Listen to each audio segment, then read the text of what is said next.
tell immediately. I'm not a big drinker. I came from a Greek immigrant family. I was born in the United States, but alcohol was never off limits. So I never had the hang-ups. It was never a taboo thing. So when I drink, it's one or two drinks, maybe three. If I'm really stressed out or I'm out for a long time, I might drink more. But I can tell immediately the next day I'll feel awful if I don't have an organic vodka. I've never had a headache from my vodka, ever, not once. And I remember one time I was at a friend's house just all day. I had 5 cocktails, and I'm like, I might be in trouble tomorrow of Tina's vodka. And I felt great the next day. But then I went to dinner with a friend a few days later, and they didn't have my vodka there, so I got a different brand, and immediately headache, the heaviness, that awful feeling that your body is like, what'd you do to me? That heavy weight. And so that's when I realized it really does make a big difference. Good spirits, clean spirits that are made the way they should be made should not give you a hangover. And then there also is the factor of what do you drink it with? If you have a lot of sugary mixers, if you're drinking, like a friend of mine told me she was doing shots of vodka with apple juice and felt she was going to die the next day. I'm like, yeah, because that's a ton of sugar. So, and usually in the liquor world, a lot of my friends, we all just drink everything on the rocks or with soda water because almost no one has the mixers because that contributes to it. And going back to the ingredients list, what's in the mixer? Is it high fructose corn syrup? Is it MSG? Is what's in that mixer that could be giving you the hangover? Not even the sugar, but the chemicals.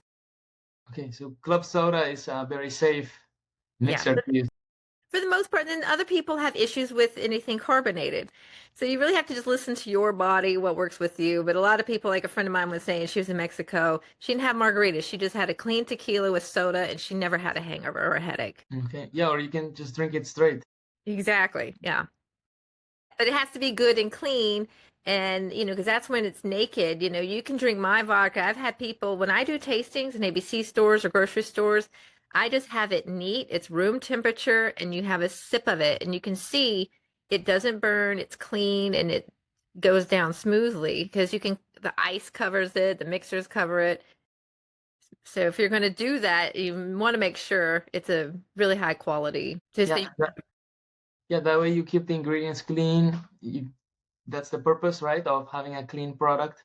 yes. And well, health benefits and long-term implications, right?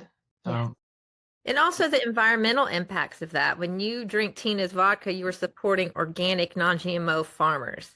When you drink brands that are not organic, that have GMO corn, for example, you're supporting more pesticides and more destruction in our environment by drinking that because you're telling them, hey, I want more of this. So there's an environmental factor when it comes to alcohol. Like 30% of the corn grown in the United States goes to making spirits, between bourbon, vodka. And if all of that went organic, non-GMO, the environmental impact would be awesome. And I want to help do that. I want to help Tina's Vodka. I want to help farmers convert to organic and non-GMO farming, regenerative agriculture versus the conventional, which is just poison. yes, you're right. So that's a big motivation too.